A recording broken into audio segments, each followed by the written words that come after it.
Hello everyone, good evening. কেমন আছো তোমরা সবাই?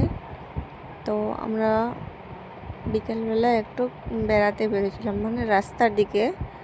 তো এই যে এখন আমি সিঁড়ি থেকে নামতেছি, আর এই সিঁড়ি থেকে নামতে কি কষ্ট লাগে কি বলবো তোমাদের। আর চলো তোমাদের ওটা নেক্সট ভিডিওতে বলবো। আর দেখো, আমরা বাইরের মধ্যে একটু আসছিলাম বেড়াতে। বেড়াতে বলতে আর কি, প্রতিদিন তো বাইরে আসি, আর আজকে না পুরো হাওয়া একদম, মানে গরমও করতেছে, আবার প্রচণ্ড হাওয়া হইতেছে। তো তার জন্য ভাবছি তোমাদের সাথেও শেয়ার করি। আর এই যে এখানে আমরা বেড়াতে বেড়াতে চলে আসলাম। আর আমাকে না বাইরে ঘুরতে খুবই ভালো লাগে। আর এই যে এখানে আমি একটা ফুল চুরি করলাম, মানে এটা আঙ্কেলের বাড়ি হয়, তো একটা ফুল নিয়ে নিলাম এখান থেকে। আর ওই যে আমার মেয়েকেও নিয়ে আসছিলাম।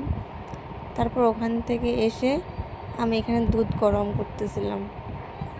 আর আমাদের বাড়িতেই গরুর দুধ হয়, তো দুধটা ভালো করে গরম করে নিচ্ছি। তারপরে এরপরে আমার মেয়েকে দুধ খাওয়াবো, মানে ও গরুর দুধ খায় তো, বেশি খাওয়ায় না আমার মেয়েকে, মানে হালকা অল্প খাওয়ায়। এরপরে দুধটাকে ঢেলে ওর জন্য ঠান্ডা করতে দেবো আমার মেয়ের জন্য।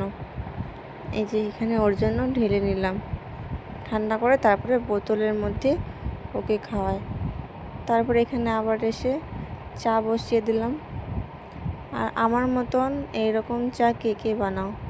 মানে আমি জল দুধ একসঙ্গে ফুটিয়ে তারপরে চিনি আর চা পাতা দিই। তো এই যে এখানে চিনি দিয়ে দিলাম, দুধটাকে ভালো করে ফুটিয়ে আবার চা পাতা দিয়ে দিলাম। এই যে আমার চা বানানো কমপ্লিট। কেমন লাগলো জানিও। Thank you.